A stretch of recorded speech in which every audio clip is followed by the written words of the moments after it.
Last weekend, I was mixing for a band at a festival, and that's not something that I actually do terribly often, and I don't have a lot of experience in it. It was my first time flying out with a band to mix a gig, so of course I hit up YouTube to try and find out as much as I could about the topic, but there wasn't that much information there. I thought I would just tell you everything I now know, so that if you end up flying out with a band to mix a festival date, then you have a better idea of what to expect than I had. I'll drop in any advice that I can think of along the way as well, and I'll probably leave a link down below to my show file, both the one I prepped before the festival and the final mix which I saved at the end of the set, just so you can see what I got up to. So let's start with pre-prep. I think sometime earlier on in the year, maybe about February, March, I was asked by the band to come to this festival, fly out with them, and mix this particular date. Question one would be, how did I get this gig? And if you're interested in it, how can you get a gig? As with everything in the live sound world, it's all networking. I work in a venue and I work with their regular sound engineer, and the band's sound engineer couldn't make that date. So this person recommended me to take that show. I spoke to them on the phone a while afterwards, and they said that the reason they recommended me was because they thought I would fit best personality-wise with the band, that I would get on with the band. And they were totally right. It was amazing fun. That's maybe something to think about though.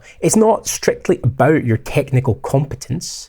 It is about how you are as a person and how you conduct yourself when you're at work that leads to these kind of opportunities. So I chatted with the band a little back and forth. We agreed on a rate, locked in the date, all is confirmed. I didn't get any technical information until the 21st of May. The festival was at, where are we now?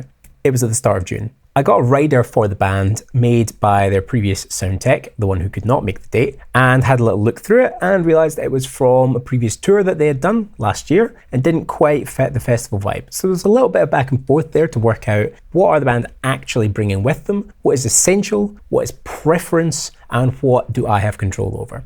But basically, in the long run, they told me, do what you think is best. And they are just bringing their instruments. So that meant that I could email the festival and say, here's an input list for the band, and these are the microphones and the microphone stands that I want available on the day. When I got the band rider, I also got the technical rider for the festival. That came in two parts. Part one was the backline list. That is all the amplifiers and drum kits that were available to use on the stage. Great. Part two was the sort of technical rider, that is the PA system, the mixers, what's available at monitors, what's available at front of house. And that is crucial information because I could find out what mixer I was getting on that day because we weren't traveling with one, and that meant that I could build a show file.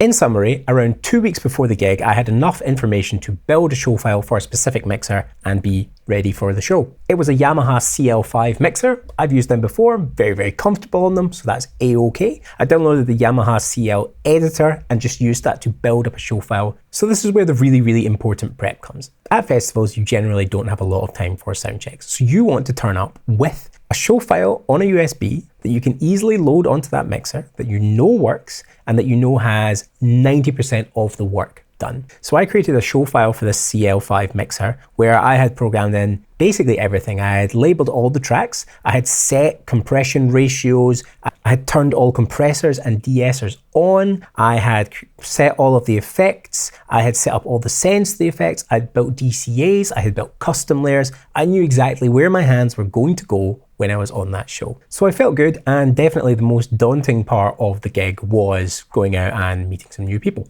So what about show day? Show day was brutal. I had to wake up at 4 a.m. and head to the airport to catch a 7 a.m. flight from Oslo to Gdansk in Poland. And then we were picked up from the airport by a car. You know, we did that thing where you come out the plane, there's someone standing there like in Frasier or something, and they're like, any American sitcom really. And they're standing there with the sign saying the band. And so we got in the car and they drove us to the festival area. They took us immediately to get our festival passes, and then they took us to the backstage area. Backstage area was super cozy. It was like an old warehouse. It was quite warm actually. Our green room wasn't ready yet, so there was just this big open backstage area, and we chucked ourselves down on some couches and tried to get some more sleep. Woke up a bit later, got breakfast. The rest of the band arrived at about midday, and we got access to the green room. We chilled in the green room, chatted, got to know each other, and then after a while we had our own personal artist host. She came around and collected us and told us, okay, you guys have soundcheck at 1 p.m. I am here, it is now 1:45. Come with me, we'll take you to the stage and then you can get your soundcheck rolling. So what's the soundcheck procedure like? Basically, we went to the back of the stage, went on the stage, met up with the stage manager. The band talked to the stage manager and the backline techs to get their amplifiers and set them up on the stage exactly where they would like them. I went over to the monitor tech. I spoke to the monitor technician and the, let's call it, what do you call it? I call it line technician in Norwegian. So let's just roll with line technician until I remember if there's a different word for it in English. And I cleared up with them the rider. They had the wrong rider, not the updated one that I had sent, but the one from the tour last year. So that was good fun. Took my laptop out, my laptop crashed. It didn't turn on again. So I got out a piece of paper and I had to write the input list out again anyway from memory. That was grand though. They basically just did everything for me. I went up to the front of house, met the front of house technician. I gave them my USB and said, can you load this onto the mixer so I don't do anything stupid like delete your show files? He did that. And then my mixer looked exactly how I expected it to. I went back up to the stage. I double checked that all the mics were in the positions and the angles and the distances that I wanted. Double checked that the band were all happy to start sound check. Headed back to the front of house and started the sound check. I had a talkback mic that they had already patched in for me and it came out of the side fills and the monitor wedges on the stage. We weren't traveling with a monitor tech, so the festival's monitor tech mixed monitors for them. I just had to mix front of house, which was total luxury. Had this big ass nice D&B PA, sounded excellent, plenty of subs, good times. I'm assuming if you get a gig going to a festival, you know how to mix a band, so I'll skip over that. But the thing that surprised me, I guess, is that I just had so much headroom.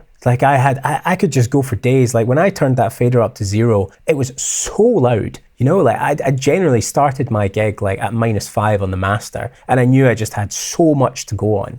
So that was a luxury. Like if you mix in smaller venues or even medium-sized venues, a lot of the time you're really coming up against the top limits of the desk. In small venues, you sometimes have to use a little bit of compression on the master bus just to get enough volume out to contend with the drum kit. So that was a nice luxury. Show went well. As I say, I'll leave a link down to the show file so that you can check out what I was doing. Showtime was 3:45, I think. We were the first band on. We were opening up that stage, but the festival area was already open. It was well attended. People had fun. I enjoyed mixing it. I was happy with the mix. Band were happy with the mix. If you're interested how loud it was probably about 99 dBA over 10 minutes for most of the set, so quite loud. And then after the 45-minute set, we were free to just enjoy the rest of the festival. Towards the end of the day, the festival had organised a car to take us from the festival area to our hotel. It left at 11 p.m. and then I had to get up at 6 a.m. to catch the car to the airport for the flight back to Oslo. So it was shattered, obviously, but it was amazing fun and got on really, really well with the band. Let's talk about soft skills for a minute. If you're going to do this, I think it's really, really important that you are, one, really confident in your technical ability, as in the technical ability comes second nature to you, and two, you're really, really confident in your soft skills and your ability to be around others and be polite to others. Because when you're traveling to another country and other people aren't speaking their native language to you and you're not speaking their native language to them, you can get crossed wires a little bit. You can definitely think things that are funny in one language are not necessarily funny in another language. And so someone can make a little joke and it can come across as not particularly sensitive to your situation. When you throw into the mix that there is a certain type of technician who enjoys being better than other people, being faster, being more technically competent, and that is what they get out of it, that means that you, as the traveling engineer, the traveling technician, need to be able to deal with those people. Because if you are like that and they're like that, you're going to fight and it's going to be a terrible, terrible day. So bring your professional hat. Know how to speak politely. If you don't know how to speak politely, go work in Domino's Pizza for 6 months and you'll learn.